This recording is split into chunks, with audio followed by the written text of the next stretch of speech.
Olha, a gente tem um exemplo lá do Chile.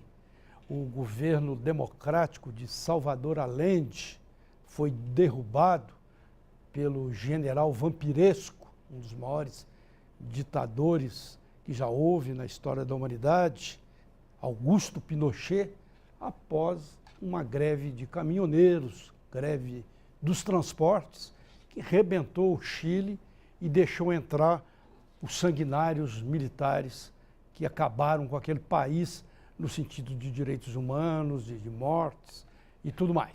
E agora no Brasil, os caminhoneiros deram início a uma greve nacional a partir das 0 horas de hoje. Não estou querendo comparar. História, quando se compara ou quando se repete, dizem que é como farsa. Só estou dizendo que uma greve do transporte é uma greve perigosa e que todo mundo fica com a pulga atrás da orelha. E o protesto complicou o trânsito nas principais rodovias federais que passam por Minas. A categoria protesta ao não entrarem em acordo com o governo federal em relação às suas reivindicações. Em Minas, apenas veículos de passeio e ônibus são liberados pelos grevistas para seguir viagem. Entre as principais reivindicações da categoria estão a criação de um frete mínimo, refinanciamento dos veículos, a isenção do imposto sobre a circulação de mercadorias e serviços e a redução no preço do combustível. A princípio, o movimento pede apenas melhorias para a categoria, mas pode se tornar uma questão política. Representantes da categoria alegam que quando as reivindicações não foram atendidas, a questão política vai surgir naturalmente. Já que, segundo eles, o governo promete melhorias e não faz nada, e a corrupção não para. O ministro da Secretaria de Comunicação Social da Presidência da República, Edinho Silva, disse hoje que os caminhoneiros em greve não apresentaram uma pauta de reivindicações e que a paralisação tem como objetivo o desgaste político do governo. O ministro alegou que o governo da presidente Dilma Rousseff respeita as manifestações e está aberto ao diálogo, mas não recebeu uma pauta para negociação. Ele participou de manhã da reunião semanal de coordenação política com a presidente Dilma Rousseff e os líderes do governo no Congresso Nacional. O assunto não foi discutido no encontro, que teve como tema principal a necessidade de aprovar as medidas de ajuste fiscal no Congresso. De acordo com Edinho Silva, a greve não busca melhorias para a categoria. Ele disse esperar que os caminhoneiros coloquem em primeiro lugar os interesses da sociedade, que é prejudicada com a paralisação. Tá vendo? A fala do ministro, naturalmente, eu vou dar um desconto, porque o governo tem muito blá, blá, blá. Personagens de governo são cheios de blá, blá, blá em cima da gente. Mas se não apresentou uma pauta de reivindicação, ao que tudo indica, pode ser mesmo uma greve nitidamente política para tentar tumultuar o já tumultuado processo político brasileiro. Pois é. Sancionada em 2015, a Lei Brasileira de Inclusão da Pessoa com Deficiência foi desenvolvida com o objetivo de assegurar os direitos das pessoas com necessidades especiais, promovendo a equiparação de oportunidades, a autonomia e a inclusão social desse público. A lei ainda gera dúvidas, principalmente por parte do empregador. Para falar sobre esse assunto, recebemos a advogada Maiara Miranda. Maiara, tudo bem com você? Boa noite. Jóia. Boa noite. Você é advogada dessa área? Sim, na verdade eu sou advogada da Federação do Comércio, né? E aí nós recebemos muitas dúvidas do empresariado. Sei. E com isso nós resolvemos dar uma palestra na Federação do Comércio a esse respeito. E para poder ajudar mesmo o empresariado nessas questões. Muito bem. A lei ampara os deficientes físicos. Sim. Eu não tenho os pormenores da lei. Eu sou jornalista de política, eu não sou jornalista de lei de inclusão. Mas eu imagino que a lei determine que cada empresa com tal número de empregados tenha de contratar um determinado número de deficientes físicos.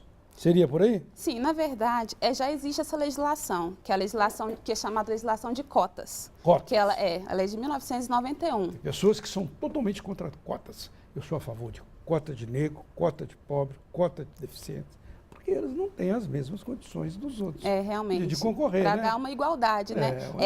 Esse é o objetivo o negro dessa aí, legislação. Com 500 anos de escravidão nas costas, vai ter condições, morador lá na periferia, vai ter condição de competir na federal com o filhinho de papai que só estuda? É complicado mesmo. Mas fala aí. Na verdade, já existia várias legislações para amparar a pessoa com deficiência, mas eram legislações esparsas. Então, o que aconteceu? O governo, né, achou importante compilar essa legislação e também melhorá-la. Então, no sentido de melhorá-la, eles trouxeram uma gama de obrigatoriedades pela parte do empregador, também da sociedade em geral, porque a legislação ela visa a inclusão da pessoa com deficiência na sociedade como um todo, não só nas relações do trabalho. Mas nas relações do trabalho, o que teve de diferente, que nós estamos vendo assim, que pode ser apontado como mais importante na legislação, é a questão do ambiente acessível. Hoje, tem que se ter um ambiente acessível para as pessoas com deficiência. Antigamente, como que acontecia? A pessoa com deficiência tinha que se adaptar aos locais. Hoje, não mais. Hoje, quem tem que se adaptar são as empresas. As empresas devem adaptar o local para ser acessível àquelas pessoas que têm deficiência. Então, se o empregador contrata um empregado que precisa de uma rampa, ele vai ter que construir uma rampa para o empregado poder conseguir chegar ao local trazer de trabalho. a rampa de casa, né? Exatamente. É isso que a legislação prevê. Só que um ponto interessante também, Barroso, é que ela prevê que tem que ser uma adaptação razoável. Então, não precisa ser algo que gere um ônus exorbitante para o empregador.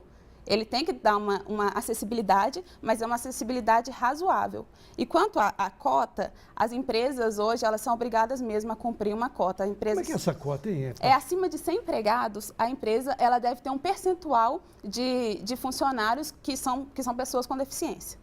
Aí, no caso, se for de 100 a 200, aí a empresa tem que ter 2% do seu quadro de empregados sendo pessoas com deficiência. Aí, assim, vai aumentando gradativamente até 5%, que são as empresas acima de 1.000 empregados, aí elas vão possuir no quadro de empregados 5% do seu... Você é da Fé Comércio, tudo Sim. bem? Eu não estou aqui querendo colocar você contra a parede, mas a gente conhece empresário, né? O empresário visa e faz parte do capitalismo, em primeira instância, o lucro. Sim. E você diz que há uma dificuldade de entendimento dessa lei, né? Sim. E, naturalmente, a falta do entendimento do empresário é porque está tocando no bolso dele. Seria por aí, não? Não, na verdade, a legislação ela é muito ampla. Então, realmente, ela requer assim, um estudo aprofundado. Qualquer legislação, tanto é que essa lei ela ainda está no período de vacância. Ela ainda não está valendo, só a partir de janeiro que ela vai estar valendo. Porque assim, a gente precisa realmente estudar essa legislação a fundo. Realmente o empresário ele tem dúvida, ele tem dificuldade também de contratar pessoa com deficiência, porque muitas vezes não se encontra pessoas com deficiências que queiram estar adentrando ao ramo do trabalho, ao mercado de trabalho. Então, assim, eles têm bastante... Porque se essa pessoa tiver uma pensão, né? Chama a palavra na pensão. É né? benefício. Um benefício Sim. por causa da deficiência. Ela, se ela for trabalhar, ela perde o benefício, Sim, suspende o benefício. Isso, suspende o benefício. O benefício fica suspenso até por 2 anos, se a pessoa estiver trabalhando. Aí, no caso, muitas vezes as pessoas com deficiência têm essa dificuldade mesmo. Às vezes, por falta de instrução até do próprio governo, eles não querem abrir mão desse benefício para poder adentrar no mercado de trabalho, sendo que tem uma possibilidade de se crescer, de se galgar novos cargos no mercado de trabalho, de ter mais experiências. Então, assim, nós vemos como um benefício para o deficiente também ele estar no mercado de trabalho.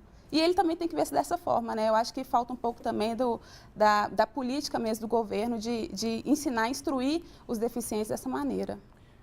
Muito bem, vamos torcer para o governo instruir melhor, Sim. o empresário entender também melhor, e tudo fica bem e o deficiente poder trabalhar, como é o direito dele, né? Com certeza. Muito obrigado, Eu boa que noite, agradeço. Boa prazer noite. recebê-la aqui. Obrigada. Viu? Até mais. Até mais. E o Redação BH News vai para um rápido intervalo e volta rapidamente.